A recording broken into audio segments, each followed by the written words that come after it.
Clay Matthews here on the Rich Eisen Show. How you been, Clay? I've been great. Thanks for queuing that up. I appreciate it. And Rich, I got one question. Are you ready for all that jelly? Well, I mean, it seemed like most people weren't. Well, it's a rhetorical question, right? I mean, I'm always ready for the jelly. Clay, you know well, that. then, in that case, that's why I'm calling in.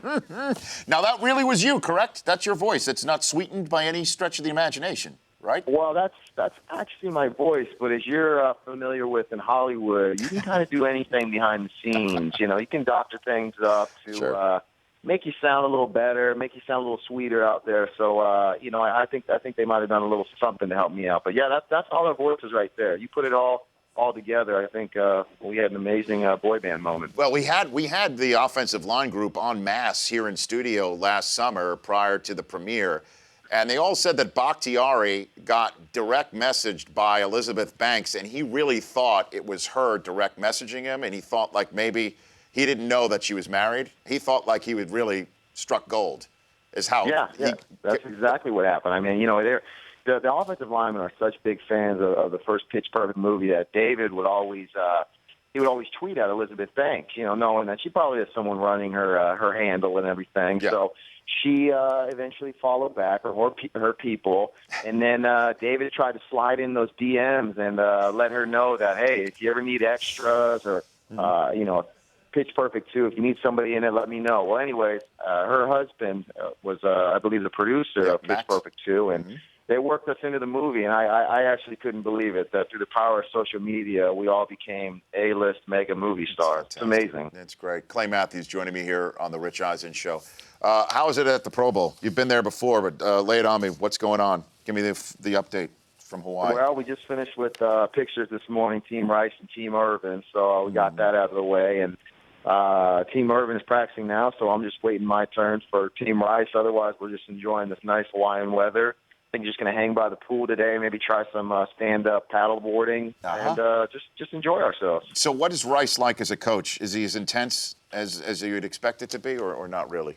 I think they're enjoying the vacation. It's very much a hands-off approach. Okay. And, I think on game day they'll probably ramp it up when they realize that financial incentive is on the line for not only the players but the coaches too, which I can't blame them. Isn't that funny? It always happens around the fourth quarter where you realize the difference between making money on the trip or losing because of how many people that you've taken over to Hawaii. It usually, that plus-minus goes into somebody's head in the fourth quarter. I've seen that. Yeah, absolutely. I mean, I need to make up for bringing out all these linebackers out here. I mean, this is the vacation money right here. Is that what you did? You brought out the linebackers with you? I brought out the inside linebackers. They were with me, through the entire year. So we're out here just enjoying ourselves and having some fun. Okay. And is Dom Capers? Is he a Mai Tai guy? Is he a lava flow guy? What is Dom? What do you think? Dom, I think, is a Hennessy type of guy. I could just see him by the bar, just Hennessy on the rocks. He seems like one of those cool cats. But he's, the entire Packers coaching staff is coaching Team Irvin, and all the Packers players are on Team Rice. What's it should up be with interesting. We should have a beat on what they're running. What's up with that, Clay? How did that happen?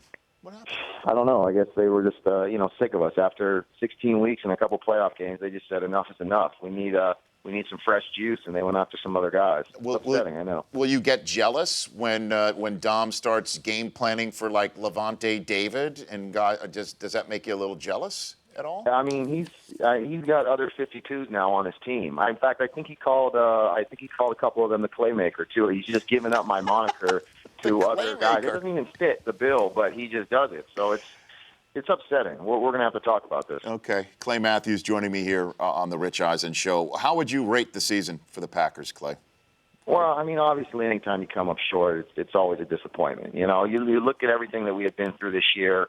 Starting off so hot, 6-0 at the bye week, and then losing 6 out of 10 was not by any means the imagination what we had anticipated the second half of the season going. However, we felt like we were playing some pretty good ball as of late, despite that week 17 loss. We go on the road and beat the Redskins, who were one of the hottest teams in the NFL, and obviously had another crack at Arizona. I felt defensively we pretty much held them in check. They were one of the most powerful offenses in the NFL, and our offense did their thing. It's up until that last play to tie it up and send it to overtime. So But that one big play really killed us. Unfortunately, that's kind of how it's gone the last 2 years. A big play in overtime has really kind of, broke our back. And unfortunately, there's no bouncing back from it, especially in the playoffs. Would you want to change the overtime rules?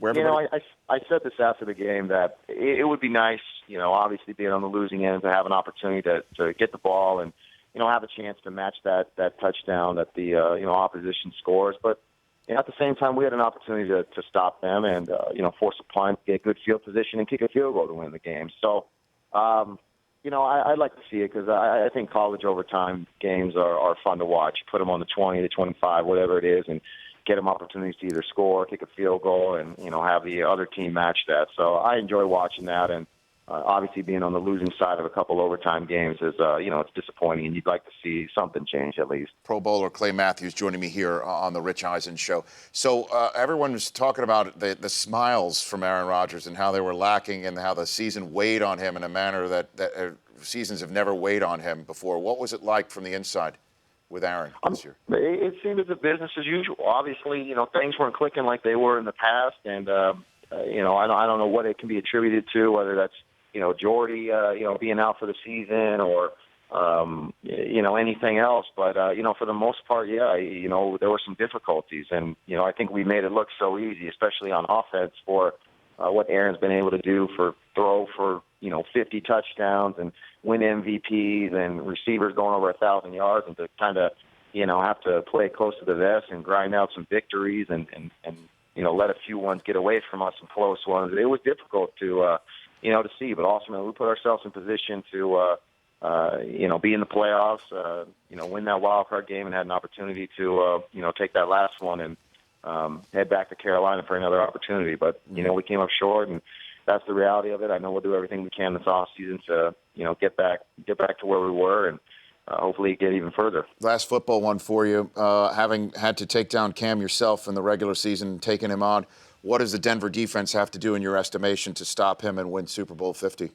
Clay. Well, I was so impressed with Denver's pass rush this past week against New England. I mean, I hadn't seen anything like that. They obviously have some playmakers in DeMarcus and Vaughn and Malik and those guys out there. So, I think that's how Carolina will kill you, is those big plays. That's how they got us early in the season, and we made a valiant effort in the fourth to come back, but ultimately fell short. I think the big plays are what kills, the opponents of, who Carolina is playing. So if they can limit those, I think they've got a real opportunity. But it should be a fun one to watch because you got two great defenses. The offense, Carolina's offense is fun to watch, and you never know what you're going to get with, Denver's offense and what they're capable of. And roll me through what you're doing with DiGiorno Pizza. What do you got here? Yeah, so I teamed up with DiGiorno this year, and it's all about making the right call. So we talk about on Super Bowl Sunday making the right call, popping a DiGiorno pizza in the oven, hanging out with your family and friends, and watching the big game. I made a couple videos with some of these social media stars that are online. You can check them out. It's all about making the right call, and really about just enjoying the game day, enjoying, spending time with your friends and family, enjoying the DiGiorno pizza. Make the right call. And do you like the Clay Helton hire at USC? Do you like that?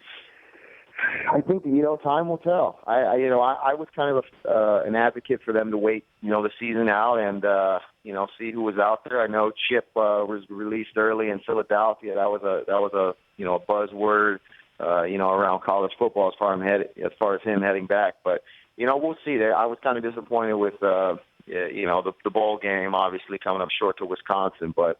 We'll see. We'll see moving forward. That's kind of been my approach as of late. But they're always in the run, the thick of things, but have let a few ones get away from them. And if the NFL schedule breaks right, it looks like you might have an opportunity to run out of the LA Coliseum one more time if you take on the Rams. It looks like that may actually happen for you, Clay, if the Packers wind up on the Rams' home schedule at any point over the next 3 years.